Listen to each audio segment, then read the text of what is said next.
Our immediate task in the Gulf is clear and should not be exaggerated.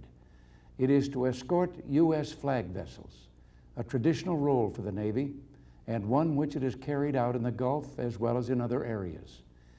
Most recently, there's been some controversy about 11 new U.S. flag vessels that have been added to our merchant fleet. Let there be no misunderstanding. We will accept our responsibility for these vessels in the face of threats by Iran or anyone else. If we fail to do so, simply because these ships previously flew the flag of another country, Kuwait, we would abdicate our role as a naval power, and we would open opportunities for the Soviets to move into this choke point of the free world's oil flow. In a word, if we don't do the job, the Soviets will, and that will jeopardize our own national security as well as our allies. Our current dealings with the Soviet Union were also discussed in Venice, and I think every American can be gratified by the sense of unity and support our allies expressed. As most of you know, we are currently engaged in highly sensitive negotiations with the Soviets that could lead to an historic arms reduction treaty on intermediate range missiles, or as we say, INF. This matter was also discussed last week with the NATO foreign ministers in Iceland.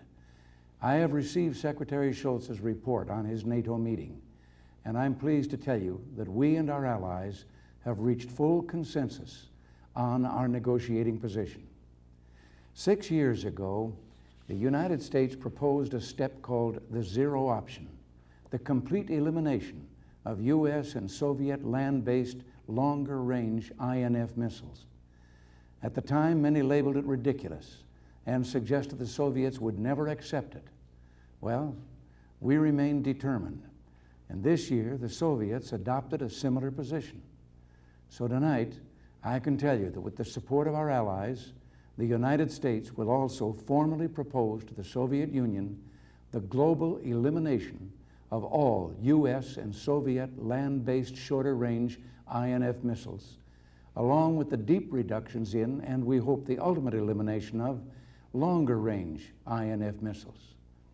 I am now directing our INF negotiator to present this new proposal to the Soviet Union as an integral element of the INF treaty, which the United States has already put forward in Geneva. And as we and our allies pursue this historic opportunity, let's keep in mind the favorite word of a great lawmaker and great member of the Democratic Party, the late Senator Scoop Jackson. That word is bipartisanship.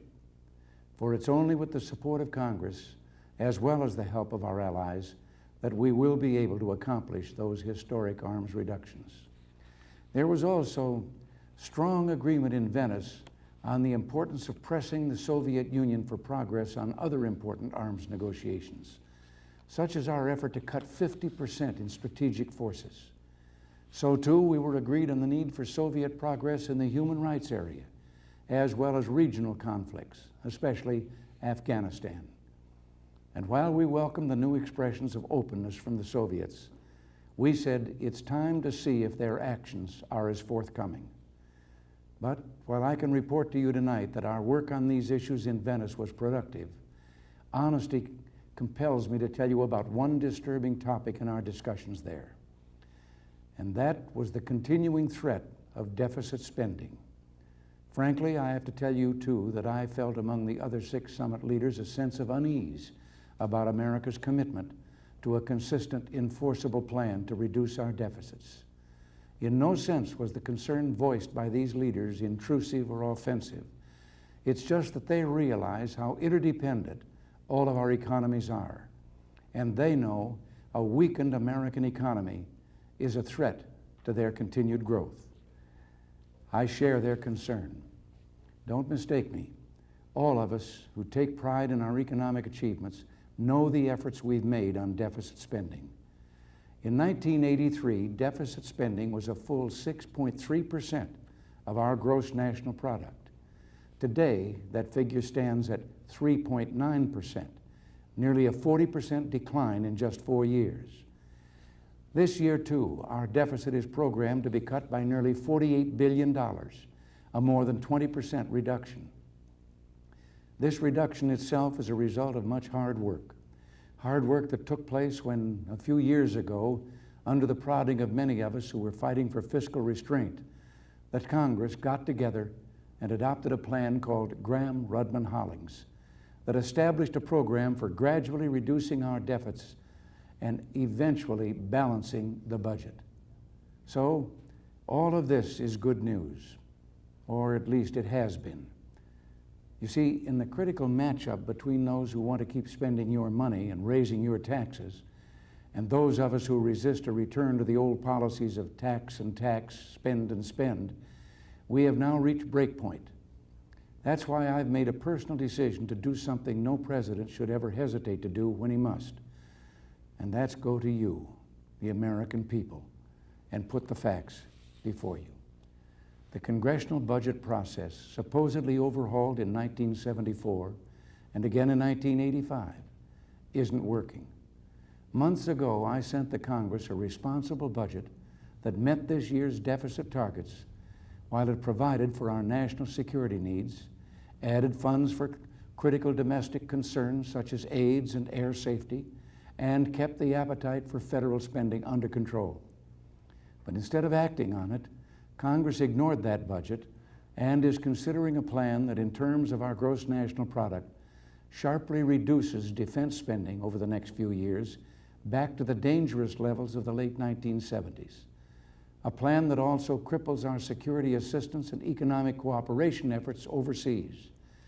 And what's happened to that restraint on wasteful domestic spending, solemnly promised under Gramm-Rudman-Hollings?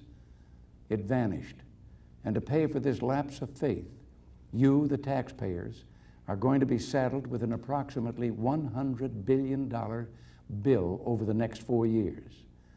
If this trend isn't stopped, and stopped now, we stand to lose all the progress on the economic front that we've made. If our budget reduction efforts are not consistent and credible, we will be sending signals all over the world that the American economy is in trouble again. So that's what the choice comes down to. More government, more taxation, more regulations, and a backsliding toward the old days of economic inflation and stagnation.